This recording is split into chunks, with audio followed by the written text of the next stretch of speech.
propose une courte méditation sur la parabole des ouvriers de la dernière heure. Alors c'est dans le chapitre 20 de Matthieu, versets 1 à 16.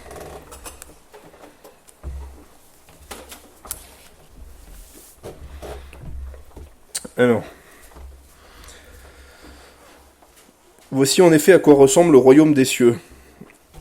Un propriétaire sort le matin de bonne heure afin d'embaucher des ouvriers pour travailler dans son vignoble. Il convient avec eux de leur donner comme salaire 1 pièce d'argent pour la journée. Puis il les envoie dans sa vigne. Vers 9 heures du matin, il sort de nouveau, et on aperçoit d'autres qui se tiennent sur la place du marché, sans rien faire. Il leur dit « Vous aussi, allez travailler dans ma vigne et je vous payerai correctement. » Ils y vont. Il sort encore vers midi, puis vers 3 heures de l'après-midi, et à chaque fois, il agit de la même manière. Enfin, étant sorti à 5 heures du soir, il en trouve encore d'autres sur la place, et il leur dit « Pourquoi restez-vous ainsi, toute la journée à ne rien faire ? C'est que personne ne nous a embauchés. Eh bien, vous aussi allez travailler dans ma vigne. » Le soir, le propriétaire du vignoble dit à son administrateur « Fais venir les ouvriers et donne-leur la paye. Tu commenceras par ceux qui ont été engagés les derniers, pour finir par les premiers. » Les ouvriers embauchés à 5 heures du soir se présentent d'abord et touchent chacun 1 pièce d'argent. Puis vient le tour des premiers engagés. Ils s'attendent à recevoir davantage, mais eux aussi touchent chacun 1 pièce d'argent. Lorsqu'ils la reçoivent, ils manifestent leur mécontentement à l'égard du propriétaire. « Ceux-là sont arrivés les derniers, disent-ils. Ils n'ont travaillé qu'1 heure, et tu leur as donné autant qu'à nous qui avons travaillé dur toute la journée sous la forte chaleur. » Mais le maître répond à l'un d'eux, « Mon ami, je ne te fais pas le moindre tort. 1 pièce d'argent, n'est-ce pas le salaire sur lequel nous étions tombés d'accord ? Prends donc ce qui te revient et rentre chez toi. Si cela me fait plaisir de donner au dernier arrivé autant qu'à toi, cela me regarde. Ne puis-je pas disposer de mon argent comme je le veux ? Ou bien m'en veux-tu pour ma bonté ? Et voilà comment les derniers seront les premiers, et comment les derniers seront les premiers seront les derniers. »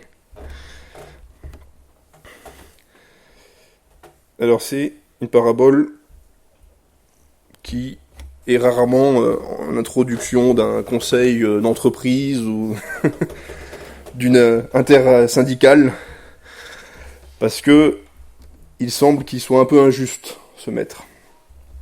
Mais est-ce, en fin de compte, de l'injustice ? Voilà, c'est la première question. Et non, parce qu'en fin de compte, personne n'a été floué, et il le dit bien. Personne n'a été floué.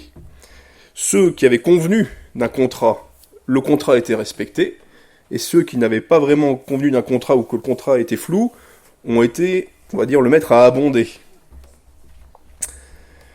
Donc personne n'a été floué, il n'y a pas d'injustice. On va dire qu'il y a eu une inéquité positive. D'accord ? Donc on n'est pas dans le nivellement par le bas, on est par le nivellement par le haut. Ce qui se pratique de moins en moins de nos jours. Pourquoi ne sont pas contents ces premiers ouvriers en fin de compte ? Vous savez, j'ai lu une étude intéressante, plutôt dans le cadre de ma profession. Ils ont proposé à des gens, ils leur ont donné ce choix. Est-ce que vous préférez gagner 2000 € net par mois et que les gens autour de vous, vos amis, gagnent 1800 € net par mois ? Ou est-ce que vous préférez gagner 1500 € net par mois, mais que ou vous préférez gagner 2500, mais que vos amis gagnent 3000 ? Vous voyez ce que je veux dire ? C'est le choix où je gagne plus, mais mes amis gagnent encore plus, ou je gagne moins, mais mes amis gagnent encore moins. À 90%, les gens préfèrent gagner moins, mais être au-dessus de leurs amis. Donc en fin de compte, dans toute cette histoire, c'est la nature humaine qui a un problème. C'est pas le maître. Et puis le maître prend plaisir à faire un cadeau à ceux qui sont venus à la fin. Et c'est ça qui est étrange en fin de compte. C'est ça qui choque. Et ça nous révèle finalement quelque chose de Dieu, de la nature de Dieu, de très important, c'est qu'il prend plaisir à faire grâce. Et je crois que ça nous parle de Jésus, ça nous parle du salut, ça nous parle de la grâce qui est donnée à tous, même à ceux qui arrivent à la fin. Alors les symboles sont assez évidents encore dans cette parabole. La pièce d'argent, c'est l'éternité, le salut. Vous voyez, le maître, c'est Dieu. La vigne, on est encore dans le royaume de Dieu. Mais là où, on va dire, les gens s'accrochent un peu plus, les théologiens, où les interprétations s'affrontent, c'est qui sont ces ouvriers de la première heure, de la dernière heure, et quelle est cette temporalité de la journée. Donc on a 6 heures du matin, 9 heures, toutes les 3 heures. C'est pour ça que je dis dans la semeur, c'est que ils nous font grâce d'avoir à faire la traduction, si vous voulez. Alors, qui sont-ils? Alors, la première interprétation, il s'agirait, les premiers ouvriers, si vous voulez, c'est les premières personnes avec qui Dieu a passé un contrat. Donc, un contrat égale alliance. Donc, Noé, Abraham, Isaac, Jacob. Et puis les derniers, ce seront les chrétiens qui, eux, arrivent à la fin et qui n'ont que la grâce de leur maître. C'est, à mon avis, une bonne interprétation, et c'est peut-être vraiment dans ce sens-là que Jésus l'a dit d'abord. Mais nous en voyons une deuxième, qui nous parle d'ailleurs à nous chrétiens plus rapidement, c'est la temporalité de la vie chrétienne. Il y a ceux qui vont se convertir à 7 ans, je pense que c'est possible, de se convertir très jeune. Et puis il y a ceux qui vont se convertir sur leur lit de mort. Il y a Charles Finet, qui est un revivaliste, une fois qu'il va sur le lit de mort de quelqu'un, et puis in extremis, la personne donne son cœur à Jésus. Et en partant, les gens lui disent « Mais c'est une bonne nouvelle, pourquoi vous avez l'air si triste ?»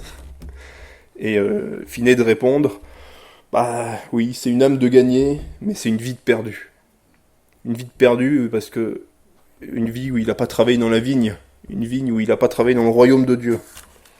Mais l'âme est gagnée. Alors oui, il y a des gens qui vont se convertir tout à la fin. Il y a des gens qui vont œuvrer, qui vont être persécutés toute leur vie pour Christ. Et au final, ils auront la même chose. Mais, à la base, je crois que la clé de cette parabole, elle est dans cette histoire de contrat. Il y a, si on relit bien, à la première personne, ils se mettent d'accord sur un contrat clair. Je vous donnerai une pièce d'argent pour tant d'heures travaillées. Ceux du milieu, il leur dit, littéralement, venez travailler, je vous donnerai ce qui est juste. Donc, moi, si mon directeur me dit, viens travailler, je te donnerai ce qui est juste, j'aurai quelques méfiances. Mais eux, ils n'en ont pas eu. Ils ont commencé à entrer dans un contrat, on va dire, qui n'est plus un contrat écrit, mais un contrat de l'ordre de la confiance, de la foi. Et les derniers, qu'est-ce qu'il leur dit? Il leur dit juste, venez travailler dans ma vigne. Aucun contrat. Ils y vont, et ce qu'ils attendent en retour, c'est rien de plus que la foi totale, la confiance absolue entre ce que le maître aura décidé de leur donner. Alors vous allez me dire, oui, mais ils n'ont rien à perdre. Effectivement, c'est peut-être ça justement qui les pousse à accepter ce travail on va dire, de dernière heure. Et c'est exactement dans cette situation-là que nous nous trouvons tous. Nous avons la foi, et c'est tout. Personne ici, on va dire, c'était vrai un temps dans l'histoire de l'humanité, mais aujourd'hui, plus personne ne peut arriver à Dieu en disant « j'ai ce contrat, j'ai respecté la loi de Moïse, ou j'ai respecté telle alliance de Noé, donne-moi ce qui est dû. » Personne ne peut venir à Dieu comme ça aujourd'hui. Et en fin de compte, même ceux à qui ces contrats étaient destinés, on voit qu'ils n'ont jamais été respectés totalement.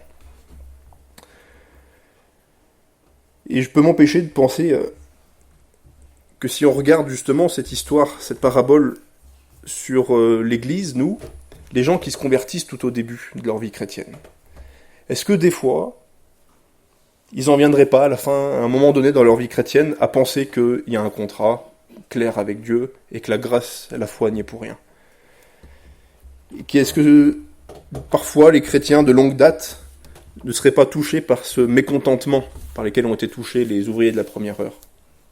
En voyant arriver des gens un peu de nulle part, pourquoi pas, on est content, mais en fin de compte, c'est surtout ce problème de penser qu'on est gracié parce qu'à la base, on a respecté quelque chose comme il fallait.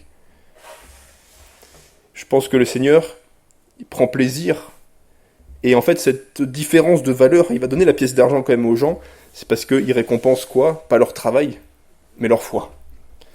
Et je pense qu'il faut que nous nous rappelions ça. L'éternité, le salut, nous l'avons parce que non pas nous avons respecté un contrat, non pas nous avons eu une vie à peu près bonne, non pas que nous sommes revenus à chaque fois à Christ ou à l'Église, mais parce qu'à un moment donné, on a compris qu'on n'avait plus rien à nous, plus rien qui valait un contrat, Nous n'avons plus rien à perdre et nous avons tout mis, tout misé sur la foi, sur la grâce de notre Seigneur. Je vous invite à considérer ça, quel que soit le cas dans lequel vous êtes ce matin, de la première heure, de la dernière, de celle du milieu. Quelque part, on est tous un peu de la dernière heure. Je vous invite à considérer qu'on est, avant de prendre cette Sainte Seine, que dans la foi. Il n'y a pas de contrat qui vaille. Il n'y a pas de... Et heureusement. Heureusement que le Seigneur n'était pas venu en nous disant « Cyril, on va faire un contrat, si tu le respectes, tu auras le salut à la fin. » Parce que personne n'en est capable. Surtout pas moi. Je vous invite à bien réfléchir à cela et que ça puisse nous guider dans cette prise de Sainte Seine, ce pain, ce vin, où nous rappelons justement le moment qui a été le tournant dans l'histoire et qui a permis justement cette grâce. Père éternel, je te remercie pour cette grâce infinie, et puis nous l'avons chanté plusieurs fois ce matin, qui nous donne la victoire totale, la délivrance totale. Et je veux te remercier à la mesure de ce que je n'y suis pour rien et que je ne serais pas arrivé à y parvenir sans ta grâce. Père éternel, je veux encore ce matin me rappeler que c'est par ta grâce seule et par ma foi totale en ce que toi tu me sauves et pas en ce que moi je me sauve que j'arrive en fin de compte à ce salut. Je te prie pour chacun d'entre nous ce matin, que nous puissions avoir cette conscience aiguisée à tout moment, que jamais aucun contrat, et surtout pas acquis avec le temps et avec les années de vie chrétienne, puisse nous sauver, mais toujours revenir à ta grâce, revenir au sacrifice de Jésus-Christ. Père éternel, que tu puisses nous confondre, Seigneur, si nous sommes, nous éclairer plutôt, si nous sommes perdus dans cette pensée que nous avons acquis quelque chose par notre mérite, et nous rappeler qu'en tout point, notre dette était impayable, et toi tu l'as payée à la croix. Béni soit ton nom, Seigneur. Amen.